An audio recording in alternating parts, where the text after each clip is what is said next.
Hello everyone, and welcome back to Salih Hall for a new episode of Leatherneck Insider. I'm Kobe Blackman. And I'm Austin Holznagel. The WIU volleyball team has a new star in outside hitter Kiana Cruz. The recent UNLV transfer leads the team in kills through 16 games. Here's what she had to say about her recent success. In the spring of 2023, Kiana Cruz packed up in Las Vegas and found a new home in Macomb. Since then, Cruz has been terrorizing the defenses of the Ohio Valley Conference, racking up a team-high 205 kills. She sits currently at 4th in the conference. Here's what she had to say about her recent success. I would probably say, first of all, the coaches believing in me, and then that also goes to the girls believing in me. I never feel as if anyone's harping on me too hard, and they just trust me to do my thing out there and enjoy the process. Her current success has also led to team success. The Leathernecks currently sit tied for 3rd in the conference. After a disappointing season last year, the Leathernecks have their eye on the conference tournament, and it seems as though Cruz shares the same school of thought. I think that would be really huge, something different for Western, because I know the past several years that hasn't really been something that's happened, but having that happen now would be a really good step in the program, not only for us here now, but also for recruiting processes in the future and stuff, so yeah. For Leatherneck Insider, I'm Calvin Darnell. Thank you, Calvin, and congratulations to Kiana on her success here in her new home. Staring on the hardwood, after missing last season due to injury, guard Ben Lamar is ready to make his return to the court this year for the Leathernecks. Our reporter Ben Blanca has more. WIU men's basketball player Braden Lamar is set to make a return after missing the entire last season due to an injury he suffered against North Dakota during the 2021-2022 season. The recovery stage wasn't easy for Lamar. My recovery process was a little bit different than most people's. Had a couple messed up surgeries. One surgery turned to 3. But I wouldn't say it was that difficult physically. I would say it's more difficult mentally. Just trying to stay in it, stay involved with the team, stuff like that. But I really pride myself on mental toughness and not letting things that I can't control me. So I don't really think it was too hard. And I feel like I'm kind of lucky that I experienced what I experienced, because I feel like it kind of built me into who I am now. Lamar only has one goal this season, winning. I just want to win, man. As a senior, coming off of 2 seasons that were good for Western, but we want better. I just want to win. I don't care if I score 2 points in a win. I don't care if I score 30 points in a win. I don't care if I play 2 minutes in a win or play 40 minutes in a win. I just want to get the job done. I want to do something that no one's ever done here. Go to the NCAA tournament and hopefully win some games in there too. For Leatherneck Insider, I'm Ben Polanka. Thanks, Ben, and good luck this season to Brandon Lamar and the rest of the men's basketball team. Over on the links, WIU men's golf team participated in the Big O Classic last week. They finished 14th place. Baptiste Labiri finished tied for 26th, shooting 8 over, while Luke Lofgren finished tied for 49th, shooting 16 over. Labiri had 10 birdies, while Lofgren had an eagle on hole 11 during round 3. Mateo Razcon and Nathan Tillman both finished tied for 60th, shooting 19 over. David Al finished tied for 73rd, shooting 36 over. Here are some of the scorecards from last week. The team wraps up their fall season at the University of North Alabama on Monday, October 16th and Tuesday, October 17th. Kayla Turner has won a 2nd consecutive Athlete of the Week for the women's soccer team as they continue to dominate the polls. We will have more with the junior midfielder when we return.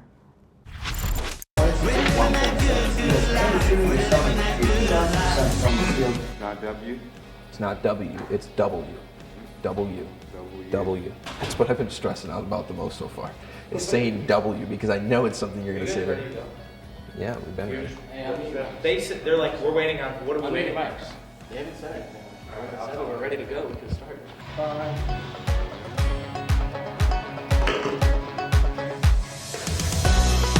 Hello everyone, I am Will Thomas. And I'm Dane Mackley. Welcome to this week's edition of Leatherneck Insider.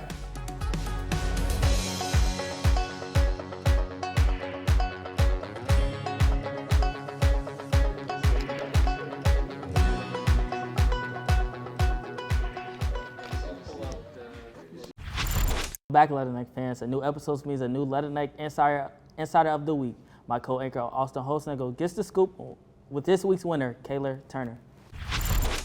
Hello, everyone, and welcome to Leatherneck Insider's Athlete of the Week. I'm here with this week's winner, Kayla Turner. Kayla, first off, congratulations on winning that award. You're the second consecutive and third WIU women's soccer player to win this award this year. What does that kind of say about the culture you and your team have? We definitely have a good culture. We're always called one of the best team cultures on campus. We definitely focus more on team rather than individually, whether that's like pushing each other on and off the field, whether games, practices, warm-ups to improve each other as a player and Yeah, it's really cool being so close. And you're back with the team this year after only making 3 appearances last year and missing the rest due to injury. How excited were you to be finally back out on the pitch? it feels great definitely to be involved in the team and helping try to succeed in any way and pushing my teammates to succeed as much as they can. Yeah, and it's your 3rd season here at WIU. What are some of your favorite memories and highlights from this past season? Definitely some of the fun memories we have is on the team travels on the bus or just even in the hotel rooms. Of memories we create there. And definitely just some of the wins that we managed to get throughout the season and watching some of our freshmen score their first collegiate goals, which is definitely a great experience. Yeah, and I heard that you're a big music fan. I was just kind of curious, do you have any song or maybe genre that gets you pumped like right before a game or practice? Well, one of my go-to pregame songs is definitely Hips Don't Lie. But in general, we always listen to like hip hop or rap in the locker room just to get all of us pumped up for the games. Yeah, Hips Don't Lie is a fantastic choice. But thank you again for joining me today, and congratulations again on your Athlete of the Week. Well, that's all the time we have for today for Leatherneck Insider. I'm Austin Holsnagle. Thanks, Austin. The Leathernecks are on the road this week as they travel to Edwardsville, Illinois to take on the SIUE Cougars October 15th at 2 p.m. Is 15 seconds too short to make your case on a sports take? We find out on the newest edition of Short Takes with Jalen Short, as him and Johnny Jazarowski sit down at the desk to talk about the NFL weekend and start to the NBA season. Another week's episode of Short Takes. I'm your host, Jalen Short, and here with me today, very, very special guest, Leatherneck Insider President, Johnny Jazarowski. Johnny, I appreciate you coming with me today, man. It's a pleasure being on here, man. What do we got this week? You know, we're going to have 15 seconds this week for each topic. And first, let's talk about the Dallas Cowboys, America's team. They have not been playing good football. They got dominated by the 49ers. You know, the 49ers, they're a great team. Fred Warner's out there looking like the defensive player of the year. How do you feel about the 49ers, man? They're just a complete team. Yeah. I mean, Brock Purdy's very efficient. Christian McCaffrey has scored in 14 straight games. That defense, like you said, is looking scary. Mm-hmm. They're 5-0 right now. And looking at their schedule, I don't really see a team coming up that can beat them. Yeah, me either. And then, speaking of the MVP conversation, it's a quarterback award now. Brock Purdy's been playing great football. A lot of people are saying that he should be the MVP, but I don't think so. I think it should be Christian McCaffrey. How do you feel about the MVP conversation in general, man? I mean, I totally agree with you that. I mean, Brock Purdy, don't get me wrong, he's a great quarterback. Yeah. He's doesn't really have that strong of an arm, and he's not that mobile, but he can read a defense very quick and is very accurate. Christian McCaffrey, like I said, has scored in 14 straight games. He's great in the passing game, great in the rushing game, and we've seen him throw a couple passing touchdowns. So, I mean, I think this MVP award can kind of turn to more position players. Yeah, I hope it does. He's a complete player. And moving to the Chicago Bears, you know I'm a Bears fan, man, and they've got their first win against the Washington Commanders last Thursday. Justin Fields has been playing great football. Do you think that win can turn this entire team around and can turn this season around for them? I don't know about turn it around, and don't get me wrong, Justin Fields has been playing phenomenal, 8 touchdowns in the past 2 weeks, but how long does that stay? Yeah. How long does he keep this up? I mean, I don't know. Their schedule, I mean, they've got some favorable matchups in there. I think they can pull out a couple wins, turn it around. I don't know. I mean, we'll just be looking for Justin Fields to progress throughout the season. Yeah, I mean, hopefully, obviously I want the Bears to succeed. Right. Hopefully they do. But moving to the New England Patriots, Bill Belichick, he's arguably the best football coach to ever live. I mean, and the Patriots have not been having success as of late. Do you think the Patriots should move on from Bill Belichick? They've been outscored 72-3 these last 2 weeks. Is something going wrong with the Patriots, man? Yeah, I don't know. It's a tough decision because, like you said, he's one of the best coaches there ever is. But, I mean, I definitely think he's to blame. And like you said, they've only scored a field goal in their past 2 games. They have yet to score a touchdown in the past 2 weeks. And, you know, Mac Jones has been pulled late in games for Bailey Zappi. And Bill Belichick has said it's just because of the score. I think Bailey Zappi should get a start. I don't really think Mac Jones is it. Yeah, something should definitely change in that organization for sure. But lastly, let's move to the NBA. Preseason games have started. Teams are looking sharp. Teams are looking great. Everybody's in shape. I think the Boston Celtics or maybe the Milwaukee Bucks can take that next step to the NBA championship. How about you? How do you feel about the NBA championship? I mean, I definitely think the Boston Celtics are going to take that next leap. They added Kristaps Porzingis and Drew Holiday in the offseason. It just really completes that team. That starting five is just scary. Yeah, and then don't forget about the Phoenix Suns either, man. But they can definitely be a great team. Oh, yeah. But that's all the time we have for today, guys. I appreciate everyone watching Short Takes. Thank you to Johnny Jasnarowski for joining me today. I'm Jalen Short, and we'll see you guys next week. Thanks, Jalen. A lot of interesting takes made there, but I think it was missing just one, and that is that Brock Purdy is a top 5 QB. Not 15 seconds, but enough said. Staying on the gridiron, the WIU football team is coming off yet another loss as they dropped their game last weekend, 49-10 against North Dakota. Wide receiver Jalen Jackson led the Leathernecks with 7 catches, while defensive back Brady Smith led the team with 8 tackles, solidifying him first place in solo tackles and tied for second in total tackles in the Missouri Valley. The team is back at home this afternoon as the Leathernecks take on Missouri State at 3 o'clock in hopes of getting their first win in over a year. You can catch the game on ESPN Plus or on 88.3 FM The Dog. When we come back, we check in on the Bombers, and Luke Little helps us learn more about the NIL surge in college sports. Don't go anywhere.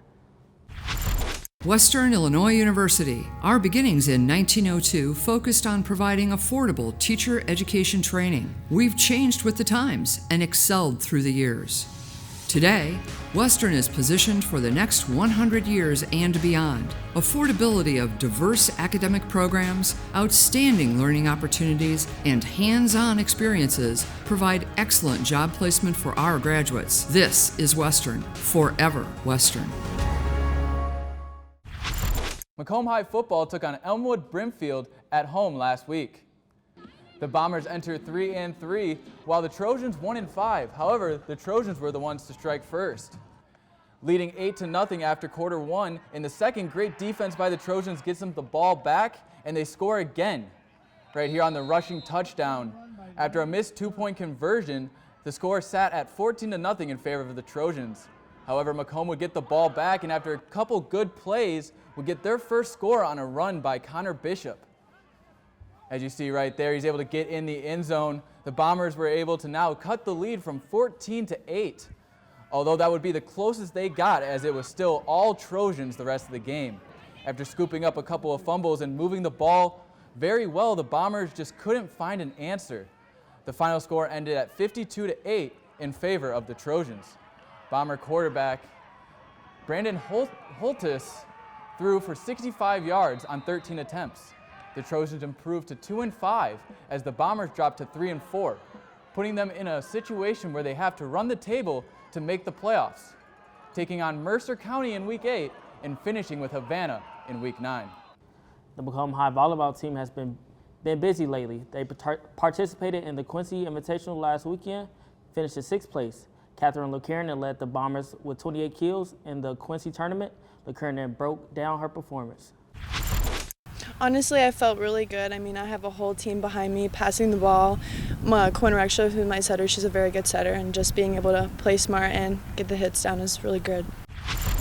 Quinn Rexrow had 97 assists in the tournament and leads the team in assists this season. Rexrow says good communication goes a long way for her success. Well, getting those good passes and talking to my hitters and seeing who will get those good hits down, who will really put it down when it needs to be done. The volleyball team has 2 matches left in the regular season before regionals. NIL deals have been a hot topic surrounding the NCAA ever since it was introduced. With new changes possibly coming, we now send it over to Leatherneck insider reporter Luke Little to keep us up to date on all things NIL. All right, Luke, what possibly could be coming to the NCAA soon? Well, guys, the NCAA met on Thursday, October 12th to discuss some possible rule changes to NIL rules. NIL rules which have been enacted since June 30th, 2021 that allowed college athletes to profit off their fame. With the new rules being discussed, schools could potentially have a larger role in the NIL process. The current rules state that anyone in the athletic department is prohibited from representing athletes in marketing deals. Schools are, however, allowed to provide education to connect with businesses to get NIL deals. The extent to how far the schools can currently go to help players connect is loosely defined, and the boundaries of these rules are still being tested constantly. The proposed changes would allow schools clearance to find deals for students, provide services to help them with tax preparation, contract reviews, and provide equipment like cameras or graphic designers to help complete their marketing deals. These new rules would greatly impact schools' ability to help college athletes make informed decisions. Between helping players find deals and using promotional tools, these rules would also benefit the recruiting process by allowing schools to showcase their skills in the promoting players. The creation of the NIL deals was the first step in a dramatic change in college sports. Now we're seeing the improvements the NCAA is making to better the rules between schools and players. The decision-making process could take months, possibly even years. So for now, we'll just have to wait to see the results. What are your guys' opinions on these possible changes? I mean, overall, I think I'm a big fan of NIL and teams making, or I should say players making money off their name and likeness, but I just don't think they found the best way to do it yet. And I bet you it is going to take a while, and who knows how it's going to turn out. Yeah, as long as it works for the school and the students, I think it's a good idea. So. Well, don't go anywhere. WIU women's cross country is coming up, followed by a brand new edition of Schoolboy Sports. You won't want to miss it.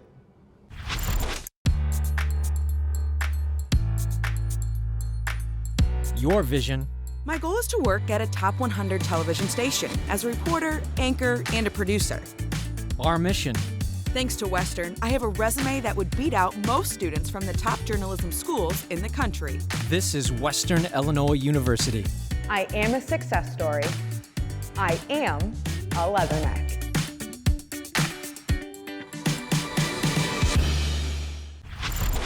We're back and on the track as the Leatherneck women's cross country team is missing one of their teammates.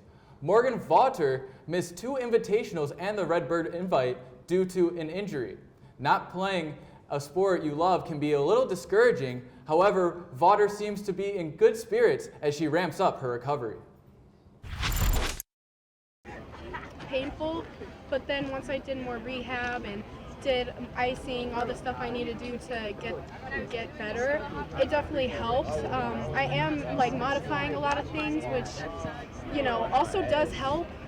Just not pushing myself too much, but pushing myself enough to where it's not going to hurt me, but it will also make me better. Process, it's been kind of slow. It's hard, seeing the girls and seeing all the other athletes doing different workouts and doing all the other workouts that are a little bit more intense, and knowing that I'm not quite there yet, it's a little discouraging, but it also helps me push myself and helps me, be the best athlete I can be. So during the interview, Vaughter mentioned the welcoming environment of Macomb and the support of her team that has been supporting her through her injury. We hope a speedy recovery for Vaughter and hope to see her back competing. Reporting from Leatherneck Insider, I'm Kevon Hughes Fleming. Thank you, Kevon. We wish Morgan a speedy recovery and hope to see her back on the track again soon. Moving to the Diamond, WIU women's softball has wrapped up their fall season. Head coach Alisa Goyer was pleased with the team's performance this fall and saw a lot of growth off the field. Senior third baseman Bella Alvarez led the team in hits and batting average during this stretch and hopes to carry the momentum into the spring season. Leathernecks are looking to flip the script this season and improve off their 9-36 record last spring. Stuhlboy is back and takes it to the pitch again, but this time he's joined by a men's soccer player. Who are you kicking it with, Stuhlboy? Another week of Leatherneck Insider means another episode of Schoolboy Sports. This week, I'm joined with men's soccer player Xavier Gagnon. Xavier, how are you doing today? I'm doing really good, and you? I'm doing good, thank you. So, Xavier, with you being from Canada, what's the biggest difference you've noticed from Canadian soccer to United States soccer? I'd probably say that the speed of the game and the amount of physical touch you get on the game, like the guys here are really bigger than in Canada, and it's gonna be one of my big weaknesses this year. I gotta put on some mass because the guys are physical, they push you a lot, and the speed of the game is really faster. The ball moves so much faster than in Canada. And so, speaking of physicality, Kyle Owen, he jumps to mind. I think physicality. Yeah. What have you learned from him, if anything, this year, with him being here for so long? I'd probably say to be composed, to never get the pressure get into your head, to always play the game at at the best level you can. Be always hungry for more. Like last week we won against who was it? St. Thomas, and we were up 3-0 at the halftime, and it wasn't enough for him. During his speech, all he wanted to say was like, "We got to get more. We got to be better." He's always hungry for more. And so, speaking of St. Thomas, you know, you scored 3 goals, and goals have been kind of hard to come by this year for you guys. You have 2 of them. What have you seen on the field that has led to your 2 goals this season? I'd say that one of my strengths is headers. So on the first goal that I scored with my head, I just saw the opportunity when my teammate Oscar Gravilius made me a beautiful pass, and I just finished it. And on the second one against North Kentucky, it was kind of a lucky one because I was just at the right place in the right moment. Kyle just slipped the ball right in front of me, and I just hit it in the top corner. And what's been your most memorable moment in your first season here at Western Illinois? I'd say the win against Eastern Illinois with my teammate's goal, Diego Porras, at this last second of the game, the Olympico. It was like a really good game, a really good win. We needed that to get better, and of course, I scored my first goal of the season too in that game. And there you have it. Thank you, Xavier, for joining me. Now back to the desk. Thanks, Stoolboy. One last ride in the Summit League for men's soccer, who just added 3 huge points to put them 4th in conference. Good luck finishing the season strong. Well, that's all the time we have for you today, but we will see you next week. Don't forget to follow us on TikTok, Instagram, and Twitter at Insider WIU. From Leatherneck Insider, I'm Kobe Blackman. And I'm Austin Holznagle. Have a great weekend, Macomb.